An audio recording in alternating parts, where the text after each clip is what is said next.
Madam actually இப்போ நீங்க ஒரு 20 ஆண்டுகளுக்கு முன்னாடி நம்ம வந்து இந்த அசஸ்மெண்ட்ங்கிற வார்த்தையை பயன்படுத்தல, எக்ஸாம்ங்கிற வார்த்தையை தான் பயன்படுத்தல, தேர்வு அப்படின்னு சொன்னோம்.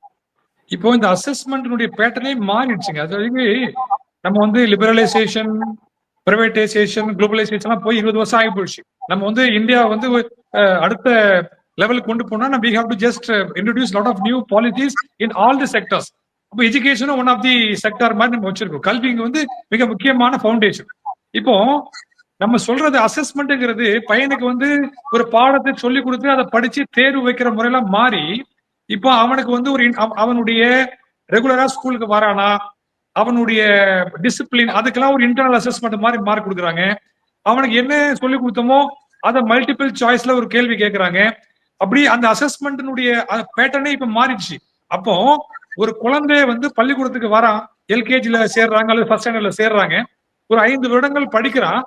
அவன் 6ஆம் வகுப்புக்கு போறதுக்கு அந்த 10 வயது குழந்தைக்கு உண்டான அந்த இன்டெலிஜென்ட் கோஷன், எமோஷனல் கோஷன், சோசியல் கோஷன்லாம் இருக்காங்கிறத அசஸ்மெண்ட் பண்ணவே கூடாது. அப்படின்னா இப்ப நீங்க பாத்துட்டீங்கன்னா தமிழ்நாட்டினுடைய நம்மளுடைய எஜுகேஷன் சிஸ்டத்துல ஒரு படிநிலைகள் இருக்கு. அதாவது 5 படிநிலைகள் இருக்கு. இந்த எல்கேஜி, யூகேஜி, ப்ரீகேஜி எல்லாம் வந்து அங்கன்வாடி மாதிரி வச்சிருக்காங்க. 1 to 5 வந்து தொடக்கப்பள்ளின்னு வச்சிருக்காங்க. 6, 7, 8 அது நடுநிலை பள்ளி, 9, 10 மேல்நிலை பள்ளி, 11, 12 உயர்நிலை பள்ளி. தமிழகத்தினுடைய எஜுகேஷன் சிஸ்டம்ல அந்த கேஜி செக்ஷன் ஒண்ணு இருக்கு.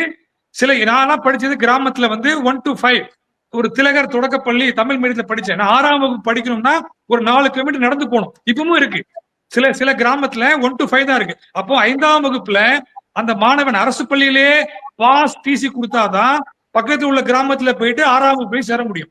அப்ப காமராஜர் காலத்துல ஐயா விஜயகிருஷ்ணன் சாருடைய அந்த காங்கிரஸ் கட்சியினுடைய தலைவர், பெருந்தலைவர் காமராஜர் காலத்துல ஒவ்வொரு கிராமத்திலையும் தொடக்கப்பள்ளிகளை உருவாக்கினார். அந்த தொடக்கப்பள்ளியில இருந்து அவனுக்கு ஒரு டிசி கொடுப்பாங்க, பாஸ் சர்டிபிகேட் கொடுப்பாங்க. அதை கொண்டு போயிட்டு பக்கத்துல உள்ள அடுத்த ஒரு பெரிய ஊர்ல போயிட்டு 6ஆம் வகுப்பு படிப்பாங்க. அப்போ அரசே வந்து அந்த எஜுகேஷன் சிஸ்டத்தையே வந்து ஒரு ஒரு கன்வீனியன்டா பிரிச்சிருக்காங்க. ஒரு 10 வயது வரைக்கும் ஒரு தொடக்கப்பள்ளி, அப்புறம் நடுநிலை பள்ளி, அப்புறம் உயர்நிலை பள்ளி, அப்புறம் அதே தான் இப்ப சொல்லியிருக்காங்க. 5ஆம் வகுப்பு ஒரு 10 வயது நிறைவடைந்த மாணவனுக்கோ மாணவிக்கோ இந்த தகுதிகள்லாம் ஒரு ஸ்கில்ஸ் எல்லாம் இருந்தாதான் அடுத்து கோப்ப பண்ண முடியும் அப்படின்னு ஒரு அசஸ்மெண்ட் வைக்கிறது வந்து தவறு கிடையாது. இப்போ என்ன ஆச்சுன்னா ஆர்டில நம்ம வந்து டில் 8 இப்போ நம்மளுடைய கல்வி அமைச்சர் அன்பில் மகேஷ் அது தவறா புரிஞ்சுக்கிட்டாரு. ஆக்சுவலி அவருடைய ஸ்டேட்மெண்ட்லயே அப் டு 8 அப்படின்னா 7ஆம் வகுப்புல இருந்து 8ஆம் வகுப்புக்கு ஆல் பாஸ் போட்டுருவாங்க. 8ஆம் வகுப்புல இருந்து 9ஆம் வகுப்பு நீங்க எக்ஸாம் வச்சுதான் பண்ணணும். அப்படிதான் ஆர்டியிலே இருக்குது. டில் 8 அதாவது 7ஆம் வகுப்புல இருந்து 8ஆம் வகுப்பு வரைக்கும் தான் நீங்க பாஸ் பண்ண முடியும். 8ஆம் கிளாஸ் முடிச்ச உடனே 9ஆம் கிளாஸ் போச்சுல பிக் டிரான்ஸ்மிஷன் ஹேப்பன். அங்க வந்து உங்களுக்கு வந்து இங்க படிச்ச மாதிரி வந்து ஒரு தனித்தனியான பாடங்களுக்கு அது வேற மாதிரி கலெக்டிவா இருக்கும். அப்போ நம்மளுடைய இந்தியாவில பாத்துட்டீங்கன்னா நீங்க சொன்ன மாதிரி ஏசர் அப்படின்னு ரிசல்ட் இருக்குது, பிசா அப்படின்னு programme for international student assessment, Australian council for education research, இது ரெண்டுமே என்ன சொல்லுதுன்னா இந்தியாவில எஸ்பெஷலி ஏசியாலேயே இந்தியாலையும் நம்ம சுதந்திரம் அடைஞ்சு கிட்டத்தட்ட 76, 77 ஆண்டுகள் ஆகி போச்சு. நம்ம பங்களாதேஷ், பாகிஸ்தான் மாதிரி நம்மளும் இருக்கும். நம்ம உலகத்திலேயே வந்து பாப்புலேஷன் ஜாஸ்தி உள்ள கண்ட்ரி. நம்மளுடைய அந்த ஸ்டாண்டர்டும் பங்களாதேஷ் ஸ்டாண்டர்டும் பாகிஸ்தான் ஸ்டாண்டர்டும் even Sri Lanka is ahead of us அந்த பிசா ரிப்போர்ட்ல. அப்போ நம்மளுடைய ஒரு சில வரலாற்று பின்னணிகளை வச்சு நம்ம சுந்தர் பிச்சை தமிழ்நாட்டுக்காரர் சக்சஸ் ஆயிட்டாரு, நாதல்ல ஆந்திராக்காரரு அவங்க பண்ணிட்டாங்க. இப்ப சொல்ல முடியும். இன்னும் 10 வருஷம் கழிச்சு போயாச்சுன்னா the data is saying that we have to compete with globalized perspective. நம்ம வந்து ஒரு முன்னே நம்மள மாதிரி சில அறிஞர்கள் சாதிச்சதை வச்சுட்டு நம்ம அதுலயே நிழலே உட்காரக்கூடாது. எப்போ உலகத்தினுடைய அந்த ரெவல்யூஷனுக்கு தகுந்த மாதிரி சில சேஞ்சஸ் சொன்ன மாதிரி மாணவர்கள் பாதிக்கப்படாத மாதிரி தான் பண்றாங்க. நீங்க வந்து 35 மார்க் சொன்னீங்க. சிபிஎஸ்இ மத்திய அரசுல 33% தான் சொல்றாங்க. ஒரு 33% மார்க் கூட ஒரு மாணவனால வாங்க முடியலன்னா உடனடியாக 2 மாசத்துல வந்து இன்ஸ்டன்டா ஒரு எக்ஸாம் வைங்க சொல்றாங்க. அப்போ அதனுடைய பர்பஸ் வந்து அந்த மாணவனை தயார்படுத்துதலே தவிர அந்த மாணவனை தடை போடுவது கிடையாது. There is a difference between breaking, there is a difference between preparing. நீங்க வந்து நம்ம ப்ரிப்பேர் இப்ப இந்த இடத்துல என்ன இல்ல சங்கர் நாராயண் இந்த இடத்துல என்ன சிக்கல் வருதுன்னா, ஒரு 5வதுல அந்த குழந்தை தேர்ச்சி பெற முடியல அப்படின்னா அவர்களை அந்த மாணவனை வெளியேற்ற கூடாதுன்ற விஷயத்தை தெளிவுபடுத்தியிருக்காங்க. ஆனால் கண்டிப்பா இது வந்து அந்த ஸ்கூல் நிர்வாகம் இதை வந்து கண்டிப்பா அமல்படுத்துவாங்களா அப்படிங்கிறது ஒரு பெரிய கேள்விக்குறிதான். அந்த காரணம் இல்லைன்னா கூட வேற ஏதாவது ஒரு காரணம் சொல்லி அந்த மாணவனை வெளியே அனுப்புவதற்கான வாய்ப்பு கூட இருக்கதா இருக்கு. இன்னொன்னு 25% மாணவர்கள் வந்து நம்ம அந்த சுற்றுப்புறத்தில் இருக்கக்கூடிய ஏழை மாணவர்கள் கூட ஒரு அவங்க நினைக்கக்கூடிய பள்ளியில போய் சேர்ந்து இன்னைக்கு கல்வி கற்கலாம்ன்றதுதான் ஆர்டியோட இதுவே. அப்ப அது அந்த இடத்துல அந்த மாணவனை வெளியேற்றிட்டீங்கன்னா அப்ப ஏழை மாணவர்கள்ல ஒரு நல்ல ஸ்கூல்ல போய் சேர்ந்து படிக்கக்கூடிய அந்த ஆப்ஷன்ங்கிறது அவனுக்கு கிடைக்காம போயிடும்ல. அதை தானே நம்ம தாண்டி வந்திருக்கோம். இவ்வளவு நாளா அந்த பேரியரை வந்து பிரேக் பண்ணி தானே நிறைய ஸ்டூடெண்ட்ஸ் நம்ம கொண்டு வந்திருக்கோம். இப்ப தமிழ்நாடு அப்படின்னாவே ஆமா உயர்கல்வியிலையும் நம்ம தான் தேசிய சராசரியை விட அதிகம் என்ரோல்மெண்ட் சொல்லக்கூடிய அளவுக்கு நம்ம கொண்டு வந்திருக்கோம்ல.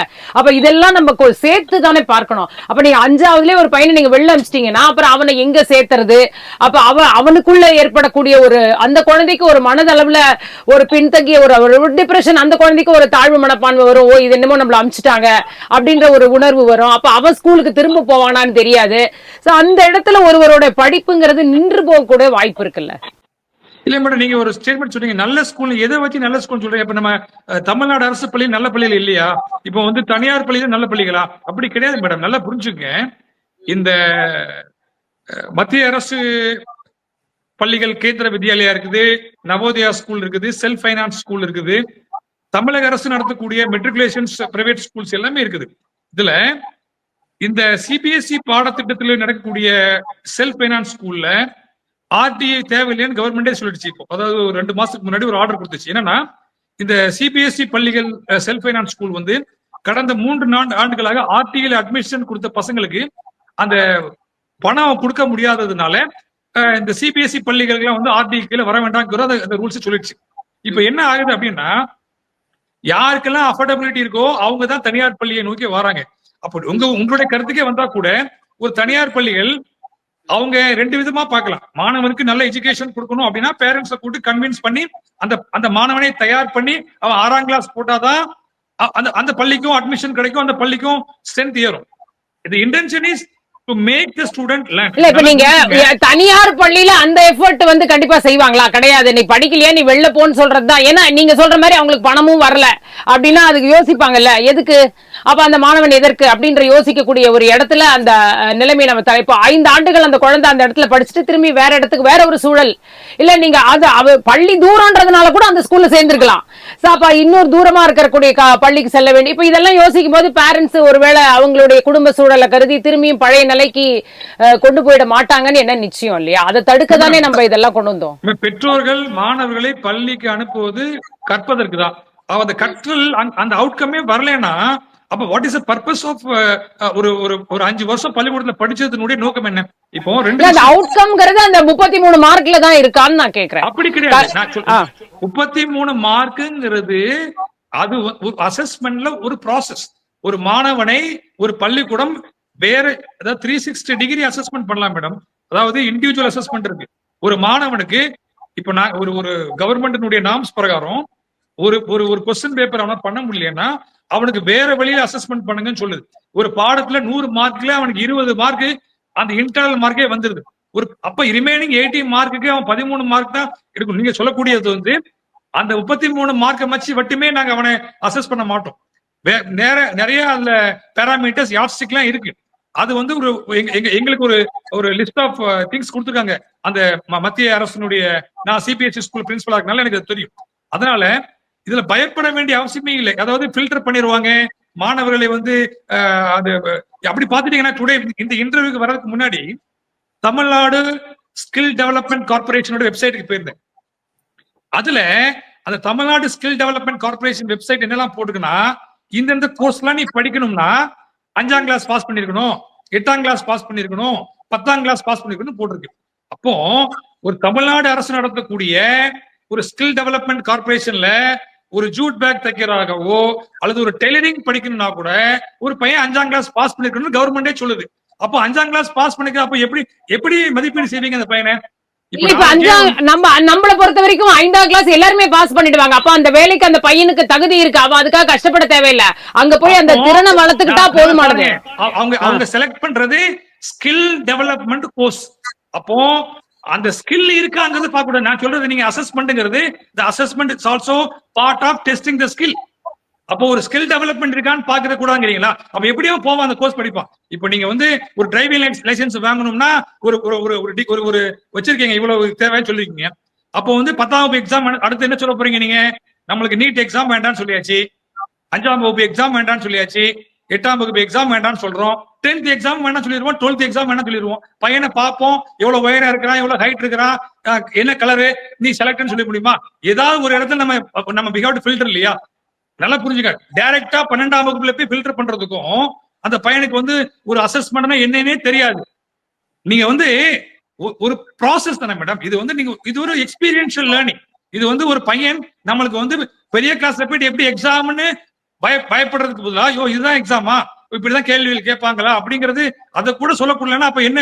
இத மாதிரி விஷயங்கள்லாம் வந்து ஒரு 10 வருஷத்துக்கு முன்னாடியே அவர் சொல்லவே கிடையாது. ஆசிரியர்கள் தேர்வுகளை வைப்பாங்க, அந்த மார்க் மதிப்பீடு செய்வாங்க, கொடுப்பாங்க.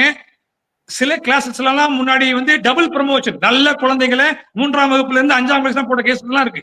அப்ப இன்டெலிஜென்ட் கோஷன் நல்லா இருந்தா அந்த மாணவனுக்கு நீ ஒரு 5ஆம் வகுப்பு படிக்கக்கூடிய திறமை உனக்கு இருக்கு அப்படிலாம் 10-20 வருஷத்துக்கு முன்னாடி ஒரு பள்ளிக்கூடம் நடந்திருக்கு, நடந்த நடைமுறை தான். அப்ப அதெல்லாம் யாரும் கேள்வி கேட்கல. ஏன் வந்து இவனை 3ஆம் கிளாஸ் இருந்து 5ஆம் கிளாஸ் போட கேள்வி கேட்கல? ஏன்னா அந்த ஆசிரியர் அந்த பள்ளி அவனை மதிப்பீடு செய்யறது, அவனுக்கு திறமை இருக்குது. ஒரு 13 வயசு பையன் பிஏ எக்ஸாம் எழுதுறான், அவனுக்கு திறமை இருக்கு, எழுதுறான். அதே மாதிரி ஒரு 10 வயசு குழந்தைக்கு பேசிக் இதெல்லாம் இருக்கணுங்கிறது ஒரு அடிப்படை. இப்ப நீங்க வந்து நம்ம சொல்ற ஒபிசிட்டி இருக்குது, அவனுக்கு வந்து லேர்னிங் டிசபிலிட்டிஸ் இருக்குது, அவன் ஹைப்பர் ஆக்டிவா இருக்கான், எதை சொல்லிக்கிறீங்க? யூ ஆர் கோயிங் டு ஒரு கவுன்சிலிங் போறீங்க, அவங்க உங்களுக்கு டெஸ்ட் பண்றாங்க, டெஸ்ட் பண்ணி டாக்டர் ரிப்போர்ட் கொடுக்குறாங்க. அப்ப டாக்டர் ரிப்போர்ட் கொடுத்தா அதுக்கு பேரு எக்ஸாம் இல்ல, அசஸ்மெண்ட் இல்ல, அது வந்து டயக்னைசிஸ். இதுமே ஒரு டயக்னைசிஸ் தான் மேடம். ஒரு 5ஆம் வகுப்புல உனக்கு இதெல்லாம் தெரிஞ்சிருக்கணுங்கிறது ஒரு பண்றது வந்து தவறே கிடையாது. அதை வந்து நம்ம தவறுன்னு நம்ம புரிதல், நம்மளுடைய புரிதல் தான் மேட்டர் இதுல. இப்போ இது வந்து காங்கிரஸ் ஆளக்கூடிய நம்ம ரேவந்த் ரெட்டி இருக்கிறாரு, அவர் இதை எதிர்க்கல. அங்க ஆந்திரால நம்ம தெலுங்கானால மும்மொழி கொள்கை இருக்குது. அப்போ அரசியல் ஆகக்கூடாது. அதாவது நம்ம எதெல்லாம் அரசியல் ஆக்கணும், எதெல்லாம் வந்து அரசியல் ஆக்க கூடாதுங்கிறது நம்ம தெளிவாகணும். Since education is a concurrent list, we have to be talking through talks. இப்படி பண்ணலாம், அப்படி பண்ணலாம், நீங்க ஒரு 2 ஸ்டெப் இறங்கி வாங்க, நாங்க 2 ஸ்டெப் ஏறி வரோம், ultimately students should get benefit அப்படின்னா பாக்கணுமே தவிர அவங்க சொல்லிட்டாங்க அப்படிங்கிறதுக்காக பிளைண்டா எதுவுமே இருக்க கூடாது.